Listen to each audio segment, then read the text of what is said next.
Mini, kamu teh udah pernah dengar asal-usul magnet belum? Nih, Mama kasih tahu ya. Magnet teh berasal dari kata magnesia. Nah, dahulu kala magnesia itu adalah nama sebuah daerah di Yunani. Dahulu teh di tempat itulah orang pertama kali menemukan batu yang mampu menarik besi, yang saat ini kita kenal dengan nama magnet. Batu itu tergolong magnet alam.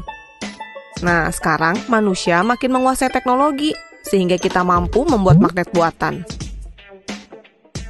Wow, magnet kan benda yang mampu menarik benda-benda tertentu, sehingga benda-benda tersebut akan menempel dan sulit dilepas, bukan? Betul sekali, Nak. Nah, sekarang teh kita akan belajar sama-sama ya, apa aja sih sifat-sifat magnet? Yang pertama nih, magnet memiliki gaya tarik yang mampu menarik benda-benda tertentu. Benda yang dapat ditarik oleh magnet teh adalah benda yang terbuat dari bahan logam tertentu seperti besi, nikel, dan kobalt. Benda yang dapat ditarik oleh magnet teh dinamakan benda magnetis. Nah, benda yang tidak dapat ditarik oleh magnet karena tidak mengandung salah satu dari bahan logam besi, nikel, atau kobalt teh disebut dengan benda non-magnetis. Lalu, bagaimana jika antara magnet dan benda magnetis diberi penghalang? Apakah magnet tetap mampu menariknya? Seberapa tebal penghalang yang harus dibuat supaya magnet tak mampu menarik benda magnetis lagi? Gaya magnet teh mampu menembus penghalang berupa benda non-magnetis yang tidak terlalu tebal. Kekuatan gaya tarik magnet teh dipengaruhi oleh ketebalan penghalang antara magnet dan benda magnetisnya, Mini. Makin dekat jarak benda ke magnet, makin kuat gaya tarik magnet tersebut. Kalau pada magnet batang, Mini bisa lihat gaya terkuat teh berada di kedua kutub yang berada di kedua ujung magnet. Satu kutub yang menunjukkan ke arah utara. Kutub itu dinamakan kutub utara dari magnet. Biasanya diberi warna merah atau huruf N yang artinya north.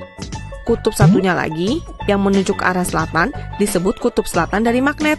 Biasanya diberi warna biru atau huruf S yang artinya south. Sifat inilah yang menjadikan prinsip dasar dari kompas. Kompas adalah alat yang berfungsi untuk menunjukkan arah. Bener, Mini. Pada kompas ieu teh terdapat jarum utama sebagai penunjuk magnetis yang menyesuaikan posisinya dengan medan magnet bumi. Dengan menggunakan patokan jarum kompas, kamu dapat menentukan arah mata angin loh.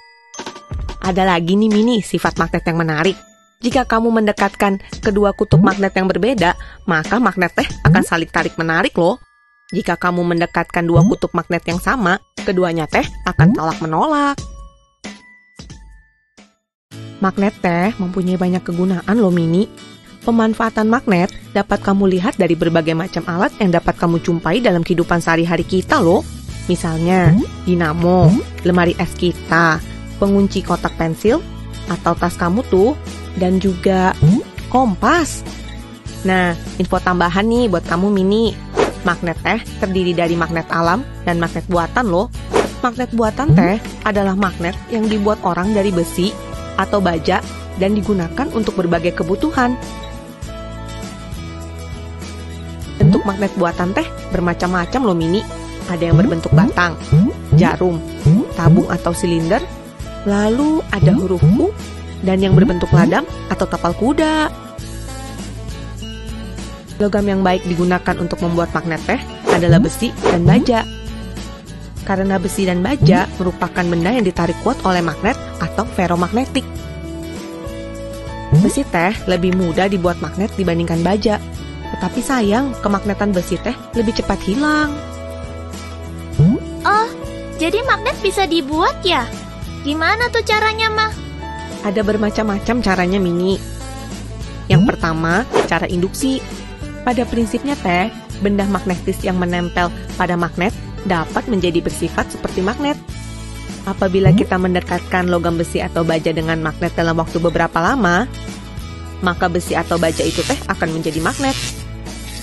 Namun sayang, sifat ini hanya berlangsung sementara saja. Yang kedua nih, Mini, dengan cara menggosok.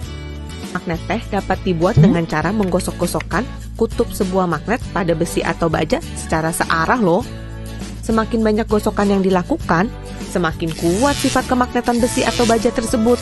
Akan tetapi, sama nih seperti yang cara induksi, sifat kemagnetan dari cara menggosok ini teh juga berlangsung sementara. Dan yang ketiga nih Mini, dengan cara mengalirkan arus listrik. Magnet teh dapat dibuat dengan cara mengalirkan arus listrik pada besi atau baja. Arus listrik ini kemudian menimbulkan medan magnet. Magnet yang terjadi karena dialiri listrik disebut elektromagnet. Sifat kemagnetan benda yang dibuat dengan cara ini pun berlangsung sementara loh Mini. Ketika arus listrik terputus, sifat kemagnetan benda teh akan hilang juga. Contoh alat yang menggunakan elektromagnet adalah bel listrik, telepon, generator, dan alat pengangkut magnetis. Apa tuh alat pengangkut magnetis? Alat pengangkut magnetis teh digunakan untuk mengangkut sampah-sampah dari logam. Di bagian dalam alat pengangkut magnetis terdapat kumparan konduktor listrik yang terbuat dari aluminium atau tembaga.